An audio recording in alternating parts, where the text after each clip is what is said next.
오늘 우리에게 주시는 하나님의 말씀은 요한복음 12장 12절에서 19절의 말씀입니다. 요한복음 12장 12절에서 19절의 말씀입니다. 제가 봉독해 드리도록 하겠습니다. 다음 날에는 명절을 지키러 온 많은 무리가 예수께서 예루살렘에 들어오신다는 말을 듣고 종려나무 가지를 꺾어 들고 그분을 맞으러 나가서 호산나 주님의 이름으로 오시는 이에게 복이 있기를, 이스라엘의 왕에게 복이 있기를 하고 외쳤다. 예수께서 어린 나귀를 보시고 그 위에 올라타셨다. 그것은 이렇게 기록한 성경 말씀과 같았다. 시온에 따라 두려워하지 말아라. 보아라, 내 임금이 어린 나귀를 타고 오신다.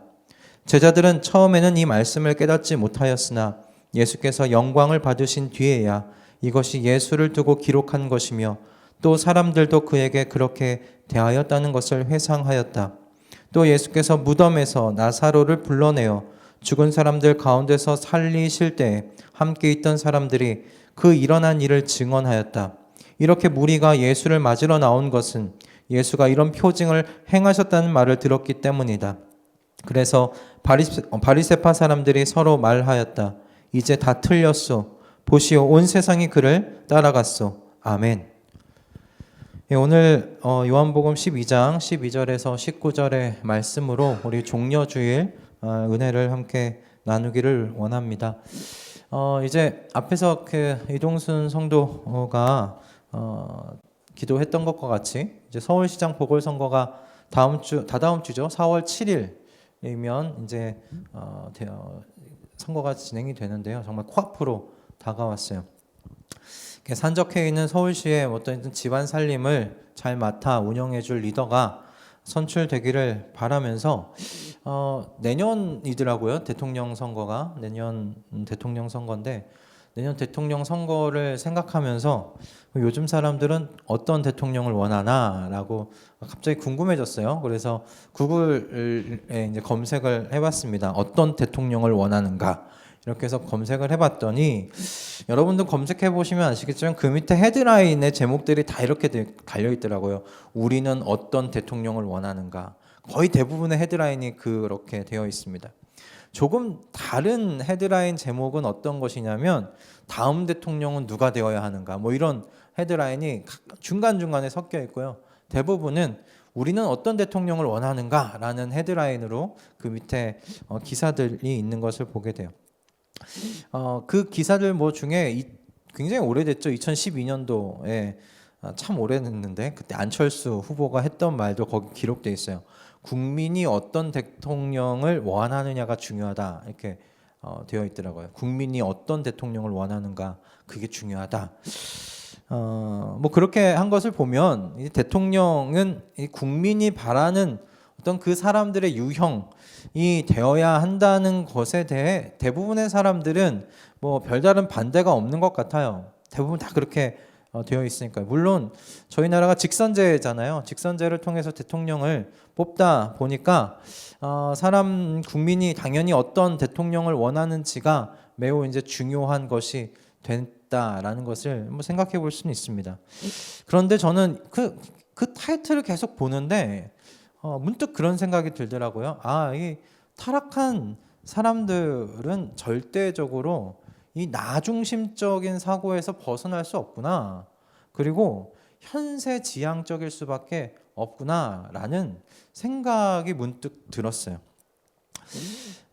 이런 면에서 사실 21년도를 살아가는 우리나 2000년 전에 오늘 본문에서 종려나무가지를 흔들면서 예수님의 예루살렘 입성을 환영했던 이 사람들이나 별반 다르지 않구나라고 생각이 들었어요.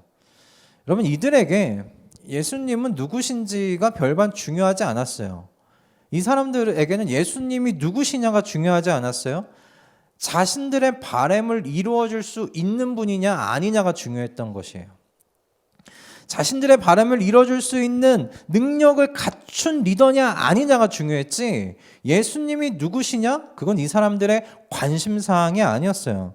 그들은 어디까지나 로마의 구속으로부터 해방시켜줄, 그래서 옛 다윗 왕가의 그 영광을 재현해줄, 그래서 이스라엘을 온 이방 나라를 다스리는 그런 나라로서 다시금 세울 그런 메시아적인 리더십을 이 사람이 발휘할 수 있느냐라는 것이 이들의 관심사였어요.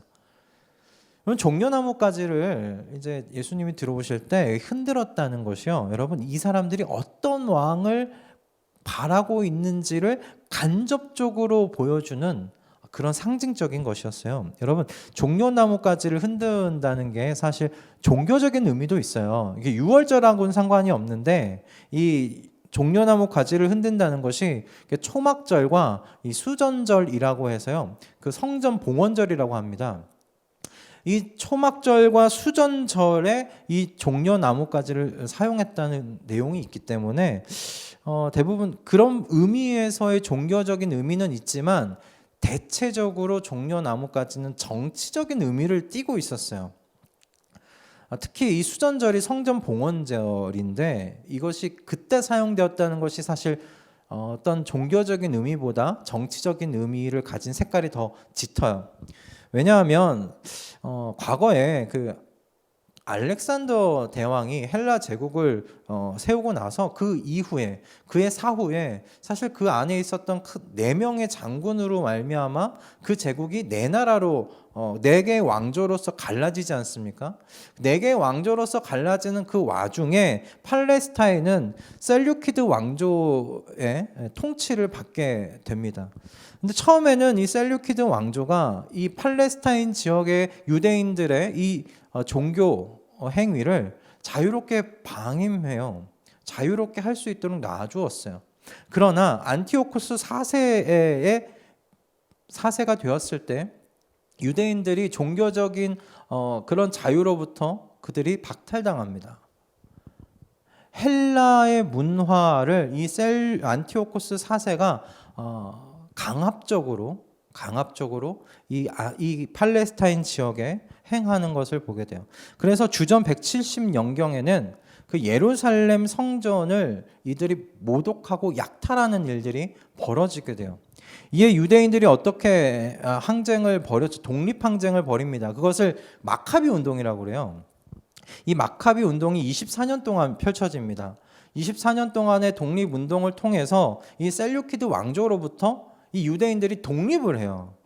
그러면서 성전 봉헌식을 하는데 이때 그 시몬 마카비라고 해서 마카비 운동을 이끌었던 사람이 예루살렘으로 들어올 때 이 사람들이 종려나무 가지를 흔들었어요. 풍악과 함께 종려나무 가지를 흔들었어요. 그래서 이 종려나무 가지가 가지고 있는 정치적인 색깔이 있는 거예요. 자신들을 억압하고 있는 어떤 세력으로부터 구원해줄 자에 대한 정치적인 의미를 가지고 있어요. 어떤 승리에 대한 의미를 가지고 있는 거예요. 자유와 승리에 대한 염원이 사실 이들이 흔들고 있는 종려나무가지 안에 담겨져 있었다라고 여러분 우리가 생각해 볼 수 있습니다. 그러므로 여러분 생각할 수 있는 건 이거예요. 이들이 예수님이 누구시냐, 어떤 왕이시냐가 중요한 것이 아니었고 그동안 예수님이 보여주신 병치유, 귀신 내쫓으신 것, 오병이어, 칠병이어의 사건, 어두운 영들을 다스리던 어떤 그런 권세를 보여주시고 이 바로 앞전에 예루살렘으로 입성하기 바로 앞전에는 죽었던 나사로를 되살리시는 어떤 그런 죽음의 권세까지도 이 예수님께서 다스리신다는 것을 보게 됨으로써 말미암아 이 사람들이 뭘 바랬어요? 이들의 이 독립과 어떤 자유와 승리에 대한 그들의 바램하고 이 예수님의 능력을 연결지은 거예요. 이 능력이면 우리를 구원할 수 있겠구나. 우리의 소원과 바램을 이 메시아가, 이 예수라는 사람이 메시아로서 이루어질 수 있겠구나. 야, 그러면 이 사람이 우리의 왕이 될 자격이 충분하지. 여러분 때문에 그들의 소원과 바램과 방향, 그것과 다른 길로 걸으시려는 이 예수님을 발견할 때 이 사람들은 거리낌 없이 예수님께 폭도가 될 수 있었던 거예요. 자신들이 바랬던 길이 있어요. 자신들이 바랬던 메시아상이 있어요. 자신들이 바랬던 리더의 길이 있었어요. 그러나 그 길과 다른 길을 예수님께서 걸으시려 할 때 이들은 예수님 앞에 속도가 될 수 있었던 거예요. 종려나무 가지를 흔들면서 환영했던 그 손이 돌을 던졌어요. 예수님께 호산나 우리의 구원자라고 불렀던 그 찬양의 입술이 예수님을 향해 침과 욕설을 내뱉는 입으로 돌변할 수 있었던 것이에요.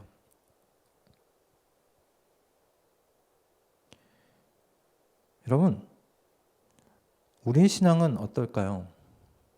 우리의 신앙은 어떨까? 내가 바라는 예수님의 상이 혹시 있지는 않은가 하는 생각이 들었습니다. 좋은 소식으로 온 예수님께서 누구십니까? 그분이 누구신가? 그분은 어떤 분이시냐에 관심을 내가 말하긴 하지만 정작 내 마음의 은밀한 곳에서는 나 중심적이고 오늘 이곳에서 살아가는 현세적인 내 바램과 소원을 이 예수 메시아가 이루어 주실 수 있느냐? 그 예수님 상이 자리 잡고 있었던 것은 아닌가 하는 것입니다. 여러분, 예수님은 온 세상에 그리스도로 오셨지만 이스라엘은 어떤 메시아를 원했냐면 자신들만의 메시아로 오셨어요. 자신들만의 메시아를 원했어요. 예수님은 온 세상의 구원자로 오셨는데 이스라엘은 자신들의 구원자를 원했어요. 예수님은 이 땅에 임할 하나님의 나라, 그 기쁜 소식을 전하셨지만 이스라엘 백성들은 바로 지금 여기에 세워질 자신들의 왕국을 원했어요. 어디까지나 나중심적이었죠. 어디까지나 현세지향적인 바람들이었어요. 그들은 예수님이 자신들의 이 바램을 이루어 주기를 원했던 겁니다. 여러분, 내일부터 우리가 이제 고난주간을 맞이해요. 고난주간을 우리가 지나갈 거예요. 예수님께서 십자가로 향하신 그 길을 우리가 따라 걸으면서 우리에게 왕으로 오신 이분이 어떤 분이신지, 어떤 목적을 위해 오셨는지 우리가 다시 한번 생각하면서 하나님의 백성이 예수 그리스도의 제자인 우리가 우리의 신앙을 재점검해 나아가는 귀하고 복된 시간으로 고난주간을 보냈으면 합니다. 여러분, 그 첫 시작으로 오늘 이 종려주일을 할 내 안에 있는 나 중심적이고 현세지향적인 이 옛신앙에 우리 이틀이 남아있다면 그것들을 우리 예수 그리스도의 십자가 앞에 깨트리시는 귀하고 복된 우리 주일 날 되기를 원합니다. 아멘. 여러분, 예수님께서 나 중심적인 바램과 소원들, 지금 여기에서의 풍족한 삶을, 걱정 없는 삶을 위해서 오신 왕이 아니세요. 예수님께서는 나 중심적인 이 바램과 현세지향적인 이 소원과 생각을 깨트리시고 여러분 하나님 중심적으로 바꾸시기 위해 오신 왕 되십니다. 예수님은 지금 여기에서 배불리 먹고 걱정 없이 사는 삶에 대한 소원과 바램들을 흔드시고 이 땅 가운데 임하실 그 하나님의 나라를 바라보게 하시기 위해 오신 여러분 왕이심을 꼭 기억하실 수 있기를 바랍니다. 예수님께서 예루살렘에 모인 이스라엘 백성들이 종려나무 가지를 흔들면서 왕의 행차를 환영했어요. 왕의 행차로서 환영했을 때 예수님께서 인용하신 말씀이 스가랴서 9장 9절의 말씀이에요. 그 말씀을 인용하시면서 그 말씀의 성취를 통해서 내가 왕으로 왔음을 예수님께서 그들 앞에서 증언을 하세요. 그렇게 반응하세요. 그러니까 무리들이 사실 시편 118편의 말씀으로 이 예수님의 예루살렘 입성을 환영했거든요. 이 시편 118편의 말씀이 제왕 시편이라고 얘기를 하고 있어요. 왕의 시편, 왕의 시. 이 왕의 시로 예수님의 입성을 환영했어요. 그들이 생각했던 왕은 예수님께서 생각했던 왕하고는 다르죠. 그들이 시편 118편을 인용하면서 예수님을 환영하셨을 때 예수님은 무슨 말씀을 인용하셨느냐? 사가랴서 9장 9절의 말씀을 성취하심으로 이들에게 내가 그래 왕이다. 내가 왕인데 너희들이 생각하는, 너희들이 바라는 그 바람의 왕이 아님을 그들에게 스가랴서 9장 9절의 말씀을 통해서 가르치신 거예요. 예수님께서 예루살렘에 나귀를 타고 입성을 하실 때 그걸 보면 모든 사람들이, 대부분의 유대인들이 다 알았을 거예요. 아, 이분이 스가랴 선지자가 말씀하신 그 메시아로서 이 예루살렘에 지금 오고 계시는구나. 나귀를 타고, 겸손히 나귀를 타고 오시는 왕의 모습으로서 오시는 그분이구나 생각했을 거예요. 그러나 예수님께서는 말이 아니라 나귀를 타고 오심으로 겸손히 나귀 타고 오시는 메시아로서 이스라엘 백성들이 생각하는 그런 왕이 아님을 지금 나타내 보여주고 계신 겁니다. 분명히 나귀로 타고 오실 그분도 권세를 가지고 계신 분이세요. 능력을 갖고 계신 분이세요. 능력이 없고 권세가 없어 나귀를 타신 것이 아니에요. 능력이 있으신 분이고 권세가 있으신 분인데 나귀를 타고 오시면서 그분이 하실 일이 무엇인지를 스가랴서 9장 전체 속에서 예수님께서 사실 말씀하고 계시는 것입니다. 오늘 우리가 이 본문 스가랴서 9장에 있는 이야기 말씀을 통해서 예수님께서 메시아로 오실 때 어떤 일을 행하시는 왕으로서 오셨는지 우리가 함께 생각해 보는 오늘 예배가 되었으면 합니다. 첫 번째로 함께 볼 말씀은 스가랴서 9장 10절의 말씀입니다. 스가랴서 9장 10절의 말씀인데요. 제가 읽어드리겠습니다. 내가 에브라임에서 병거를 없애고 예루살렘에서 군마를 없애며 전쟁할 때 쓰는 활도 꺾으려 한다. 그 왕은 이방 민족들에게 평화를 선포할 것이며 그의 다스림이 이 바다에서 저 바다까지 유프라테스 강에서 땅끝까지 이를 것이다. 아멘. 이 왕이, 나귀를 타고 들어오신 이 왕이 지금 처음 뭘 하시려고 하시느냐? 이스라엘 안에서 군마를 없애시겠대요. 병거를 없애시겠다고 하고 활을 없애시겠다고 말씀하세요. 그러니까 전쟁할 때 쓰는 활도 꺾어버리시겠다고 말씀하세요. 여러분, 이것이 의미하는 것이 무엇이겠습니까? 그러니까 이들이 의지하면서 살아가고 있는 그 헛된 것들, 그 모든 것들을 내가 시정하겠다, 고치겠다 말씀하시는 거예요. 나귀를 타고 오시는 이 겸손의 왕께서 하실 첫 번째 사역이 무엇이냐? 겸손하신 이 왕을 의지하면서 사는 삶으로 바꾸어 놓겠다 말씀하시는 겁니다. 여러분, 힘이 없는데 평화에 대해서 말할 수 있을까요? 힘이 없는데 평화로울 수 있을까요? 여러분, 힘이 없는 평화는 없어요. 힘이 없는 평화는 없어요. 영적인 세상에서도 동일합니다. 이 원리는. 힘이 없으면 힘 있는 권세에 유린당하는 거예요. 여러분, 그러므로 병거와 군마와 활을 갖추는 거예요. 힘을 기르려고, 평화하려고, 평화를 얻기 위해서 힘을 비축하는 것이죠. 그런데 나귀를 타고 오시는 이 겸손의 왕이 하시는 게 뭐냐면 그 비축해 놓은 거 그거 다 꺾어버리시겠다는 거예요. 다 없게 하시겠다는 거예요. 그럼 이 행동의 의미가 뭐겠어요? 그거 의지하지 말라는 말씀이에요. 너희가 원하는 평화가 병거와 군마와 활이 있으면 얻어질 줄로 생각하느냐는 거예요. 병거, 군마, 활 그거 다 있어도 내가 없으면 평화 없다는 거예요. 너희 안에 평화가 임하지 않는다는 것을 이야기하세요. 재력, 권력, 인맥, 스펙 그거 다 가지고 있어도 인생의 평화는 그것으로 얻어질 수 없음에 대해서 말씀하시는 겁니다. 그 안에 나귀를 타고 오시는 이 예수님께서 안 계시면 절대로 평화가 그 인생 가운데 임하지 않음에 대하여 말씀하시는 거예요. 왜? 여러분, 앞으로 십자가에 달려 온 인류의 죄를 대신해 죽으실 여러분, 이 예수께서 진정한 왕이시기 때문에 그래요. 하나님의 아들이시기 때문에 그래요. 그분이 온 세상의 통치자이심이 십자가에 죽고 부활하심으로 말미암아 온 천하에 다 드러났어요. 그 왕이 지금 말씀하세요. 이방 민족들에게 평화를 선포하세요. 평화를 말씀하세요. 여러분, 근데 신기한 게 무엇인지 아십니까? 신비가 그분이 말씀하신 평화가 이루어지는 거예요. 군마와 활과 병거를 다 없애버리시고 이 왕이 이방 민족들에게 선포하세요.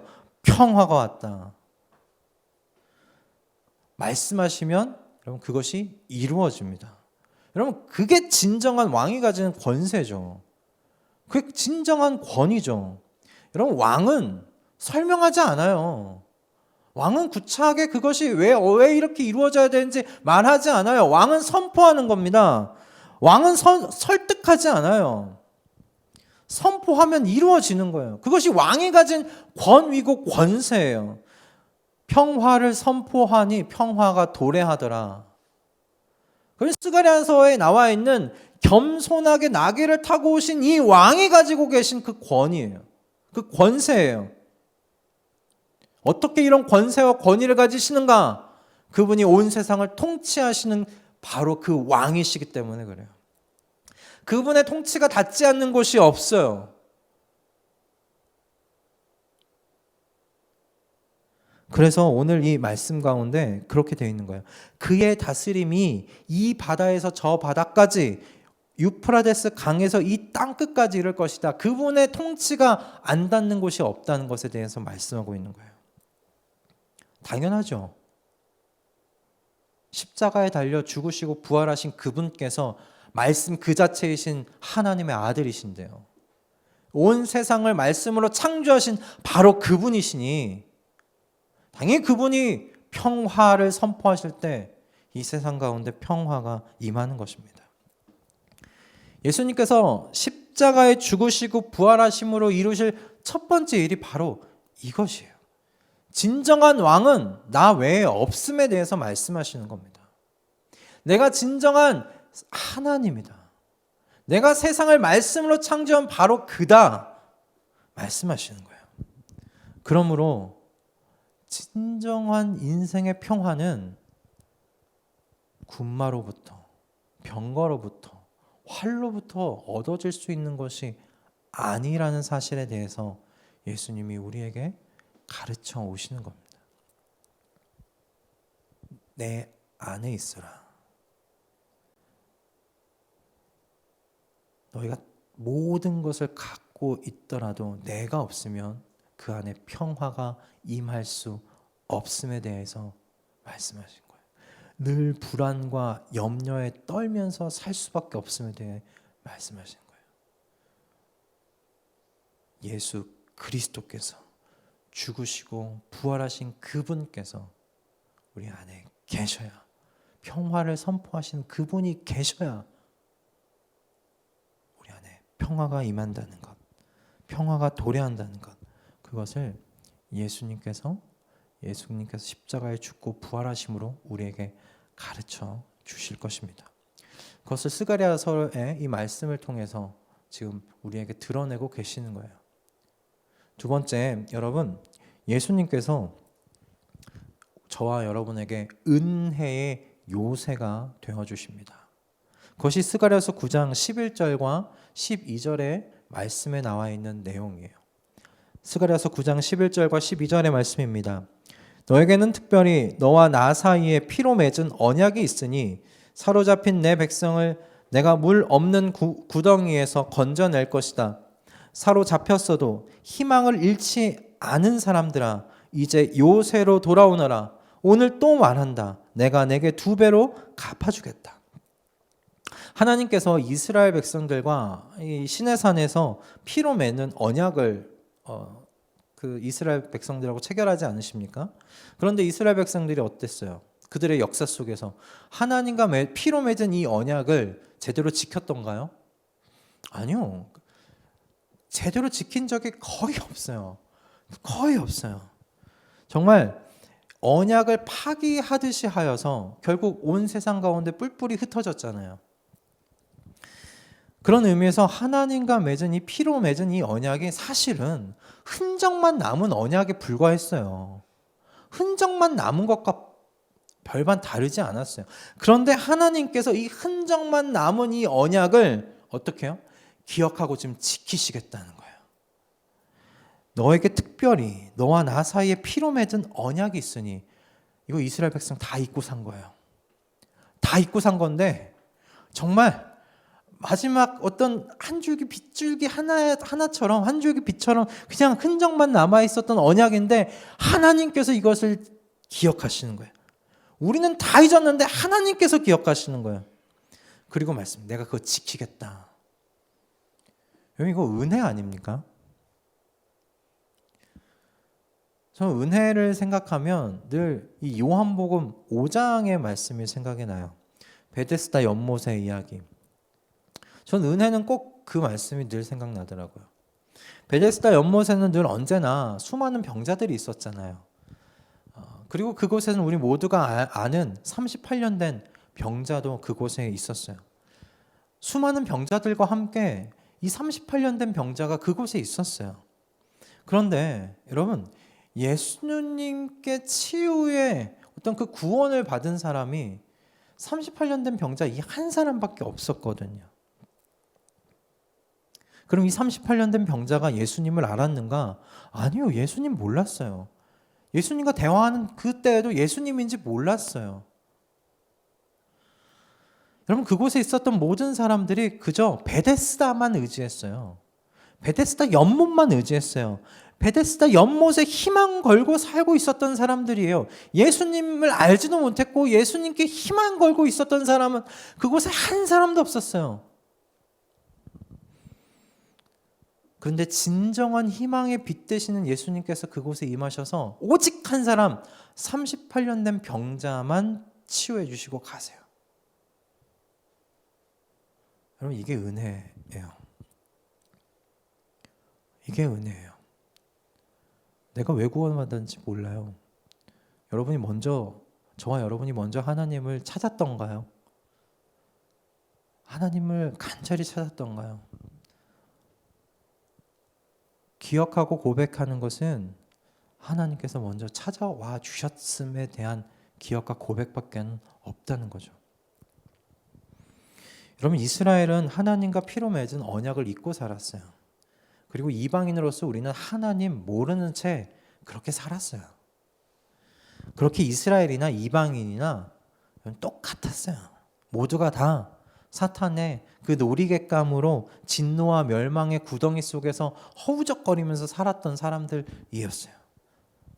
그런데 예수님께서 십자가에 죽으시고 이런 부활하심으로 말미암아 이 물 없는 구덩이 속에서 이 멸망의 구덩이 속에서 우리를 건져내 주신 거예요. 받을 자격 없는 자들에게 은혜를 베풀어 주신 거예요. 하나님의 사랑을 베풀어 주신 거예요. 그런데 감사한 건 그렇게 구원해 주신 것만으로 끝내지 아니하시고 우리를 어디로 인도하시는가? 하나님의 요새로 인도하신다 말씀하세요. 하나님께서는 구원하신 백성들의 요새가 되어주세요. 이제 요새로 돌아오라고 지금 말씀하고 계신 거예요. 근데 참 이 아이러니하게도 하나님께서 내게 은혜의 요새가 되어주신다는 것을 우리 시간이 지나가고 나서야 알아요. 시간이 지나고 나서야 하나님께서 내게 요새가 되어주셨구나, 내 인생의 요새가 되어주셨구나를 시간이 지나고 나서 깨달아요. 지금 닥치는 인생의 시간 속에서 겪게 되는 어떤 어려움 속에선 의심이 들 때가 많은데 꼭 시간이 지나고 나서 우리가 고백하게 되는 것은 하나님께서 내 인생의 은혜의 요새가 되어주셨음을 고백하게 된다는 거예요. 여러분 그런데요, 우리가 하나님께서 내게 요새가 되어주신다는 것, 그래서 우리를 지켜주신다는 건 그럼 어떤 방식으로 그분이 우리를 지켜주시고 우리의 요새가 되어주시는가? 여러분 하나님께서 왕으로 계신 요새에는 하나님의 법과 식이 있는 요새예요. 하나님의 법과 식으로 다스려진 요새임을 여러분 기억하셔야 돼요. 우리를 요새 안으로 들어오게 하신다고 하셨어요. 그런데 요새일 뿐 그냥 그 안에서 우리 마음과 우리의 뜻대로 살아가는 것이 아니에요. 여러분, 요새가 있다는 건 요새를 다스리는 사람이 있어요. 요새를 다스리는 사람은 그 요새를 자신의 뜻과 자신의 법대로 운영되도록 그 요새를 다스려요. 하나님께서 우리를 구원하시고 그분의 요새 안으로 우리를 들여보내 주셨다는 것, 이제 요새로 돌아오라고 하셨을 때 여러분, 그 요새는 이제 우리를 그냥 보호해 주시는 것만이 끝나는 것이 아니라 그분의 식과 그분의 법 안에서 보호함을 받는다는 것을 말씀하고 계시는 겁니다. 그 요새 안에서 그분의 식과 법을 따라 사는 것을 예수님께서 이 스가랴의 말씀을 통해 우리에게 가르치시는 것이고요. 여러분, 아이러니하게도 그 식과 법이 우리의 이 인생의 파도 속에서 우리를 지키시는 그분의 방법이에요. 제가 그 유소년 시절하고 이 청소년 시절에 저희 어머니의 사실 헌신적인 사랑과 보살핌에도 불구하고 엇나가려면 정말 엇나갈 수 있는 환경 속에서 좀 자랐었어요. 그러니까 불안했던 가정이 저에게는 집이 돌아가고 싶은 집은 아니었어요. 빨리 가고 싶은 집이 아니었어요. 사실 최대한 늦게 들어가고 싶은 집이었어요. 들어가면 늘 이렇게 불안했거든요. 불안한 곳이었고, 그래서 집 밖에 오랫동안 있고 싶었었어요. 집 밖에 있으면 뭐가 있었겠어요? 유혹이 늘 있어요. 집 밖에 있으면 유혹이 있어요. 좀 어두운 곳으로 이제 갈 수 있는 유혹들이 늘 있었죠. 여러분, 그런데 그곳에서 저를 이렇게 지켜주는 것이 무엇이냐면 제가 배웠던 하나님의 법과 하나님의 식이었어요. 그러니까 순간순간 생각나는 하나님의 법도가 저의 결정의 근간이 되어 주었어요. 하나님의 식과 법이 제가 그냥 집 밖에서 방황하면서 다닐 때에도 그 하나님의 법이 저를 지켜준 거예요. 하나님의 그 식이 저를 지켜준 거예요. 그때 그 결정들이 사실은 저를 지켜준 요새가 될 거라고는 생각을 못했어요. 그때마다 하나님의 법도가, 하나님의 식이 생각날 때 그냥 생각나니 그것에 근거해서 결정한 것뿐인데 그게 제 인생을 지켜줄 수 있는 요새가 될 거라고는 생각을 못했어요. 그냥 순수한 마음으로 하나님의 법도에서 어긋나지 않으려고 그냥 집 밖에서 돌아다니면서도 그냥 그렇게 지냈던 거예요. 그런데 그 작은 선택이 오늘 저를 지켜주었더라고요. 그리고 오늘 이 자리에 서 있도록 인도해 주었더라고요. 하나님께서 은혜로 말미암아 이 물 없는 진노의 멸망의 구덩이 속에서 우리를 구원해 내세요. 그리고 지금 어디로 부르시냐면 그분의 요새로 불러주세요. 우린 그분의 요새 안으로 들어왔어요. 보호를 받아요. 근데 그 보호를 받음이 여러분, 하나님께서 위험한 거 다 막아주시면서 철저하게 그렇게 보호해 주신 것 있지요. 그러나 하나님의 그 보호의 섭리가, 그 보호의 운영 방식이 무엇이냐면 하나님의 법과 하나님의 식을 따라 살아가도록 인도하심으로 보호해 주시는 거예요. 우리가 여러분 늘 생각하셨으면 좋겠어요. 내가 요새 안에 있다. 그러면 그 요새 안에 이루어지는 법과 식이 있음을 기억하셔야 돼요. 요새 안에 들어와 있다고 내 마음대로 사는 거 아니에요. 내가 생각하는 대로 살아가는 거 아니에요. 그 안에 들어왔으면 그 요새의 법도를 따라야죠. 그리고 그 법도가 우리를 지키는 거예요. 하나님께서 십자가에 죽으시고 부활하심으로 우리를 그 하나님의 법과 식이 움직이고 다스리는 그분의 요새 안으로 우리를 인도하셨고, 우리의 마음을 그 법도와 식에 순종할 수 있도록 하나님께서 인도해 가르치며 우리를 이끌어가고 계심을 여러분 기억하실 수 있기를 바랍니다. 그냥 그분이 죽으시고 부활하신 것, 그것을 감사할 것이 아니라 그분이 왜 죽으시고 왜 부활하셨는지에 대하여 묵상하는 이번 고난의 주간이 되실 수 있기를 주님의 이름으로 축복합니다. 아멘. 마지막으로 볼 것은 이겁니다. 여러분, 스가랴서 9장 16절의 말씀이에요. 스가랴서 9장 16절의 말씀입니다. 그날의 주 그들의 하나님이 백성을 양떼같이 여기시고 구원하셔서 그들을 주님의 땅에 심으시면 그들은 왕관에 박힌 보석같이 빛날 것이다. 아멘. 그럼 마지막으로 이 예루살렘에 나귀를 타고 입성하시는 이 겸손하신 왕이요, 어떤 왕이신가? 자신의 백성을 위하시는 왕이세요. 자신의 백성을 위하시는 왕이세요. 그분의 모든 결정과 선택들은 저와 여러분을 포함한 모든 하나님 나라 백성들을 위한 것이라는 것입니다.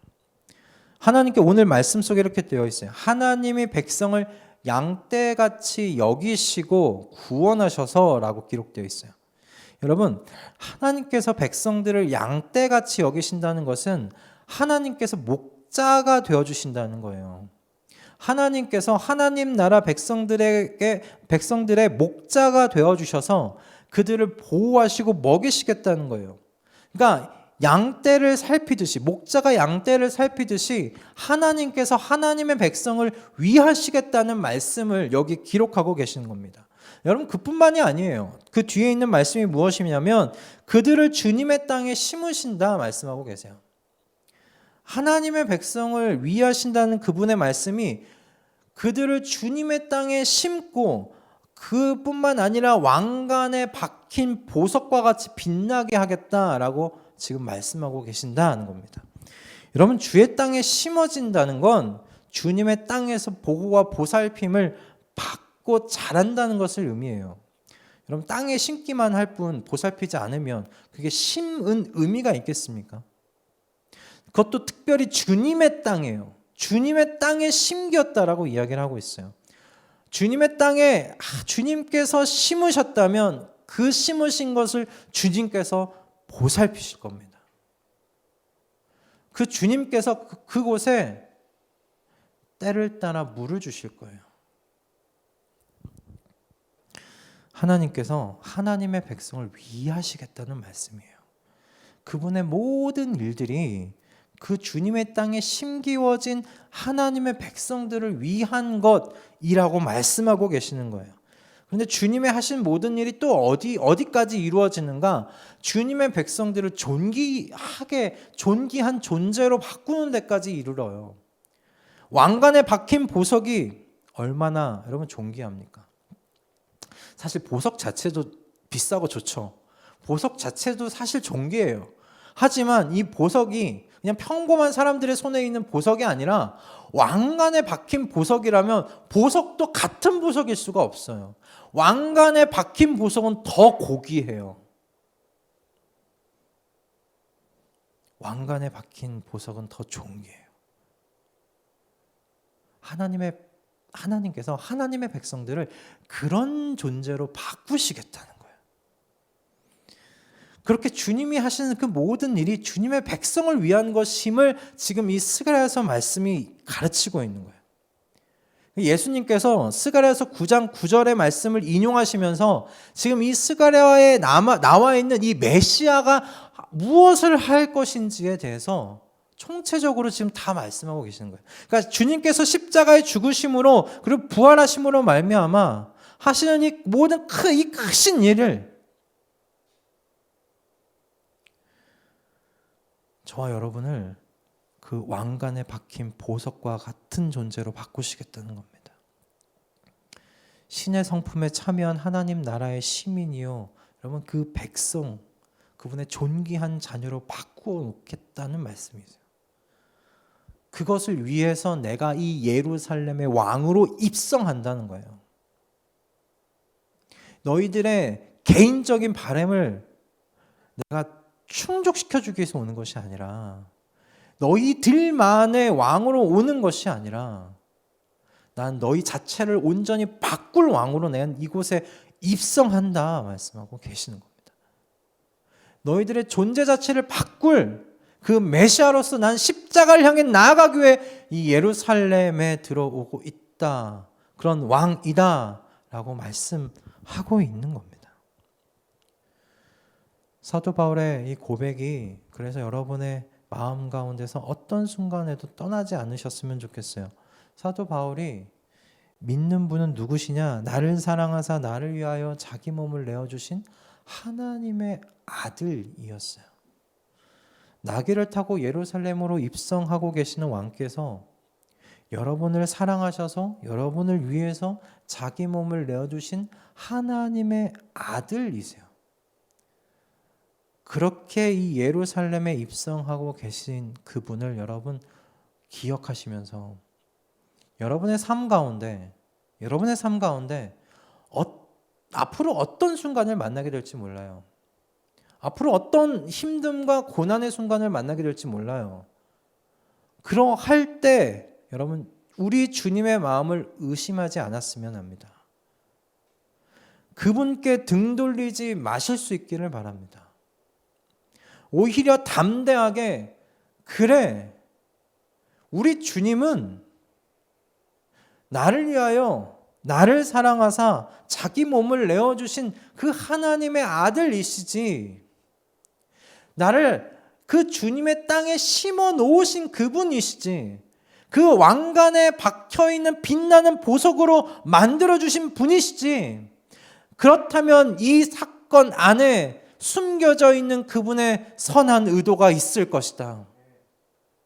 그 선한 의도가 무엇인지를 여러분 믿음으로 구하며 앞으로 나아가시는 우리 수서동행교회 모든 교우님들 다 되실 수 있기를 주님의 이름으로 축원드립니다. 말씀을 정리하겠습니다. 여러분, 종려나무가지를 흔들면서 예수님을 환영했던 사람들, 그 모든 사람들이 자기 마음 안에 메시아가 어떤 분이 메시아가 되어야 하는지에 대한 상을 가지고 있었어요. 자신들의 왕은 어떤 모습의 왕이어야 하는지, 어떤 일을 해야 하는지에 대한 마음을 다 갖고 있었던 사람들이었어요. 그들은 예수님이 어떤 왕이신지, 그분이 어떤 일을 하실지에 대해선 궁금하지 않았어요. 자신들이 원하는 일을 해줄 수 있는 분이기만 하면 오케이, 그분이 메시아야 라고 생각했던 거예요. 우리 안에 그들이 가지고 있었던 마음이 없기를 원합니다. 우리 안에 그런 마음들이 있었다면 오늘 이 시간 주님 앞에 내어드리고 그것을 깨트리시며, 주님, 저는 주님이 궁금합니다. 나의 왕이신 주님이 궁금합니다. 주님을 더욱더 알게 하여 주십시오. 이 스가랴서 9장의 말씀을 통해서 내게 말씀해 오신 이 주님을 더 깊이 체험하고 알 수 있도록 저를 이끌어 달라고 우리 기도하시는 저와 여러분 다 되실 수 있기를 바랍니다. 오늘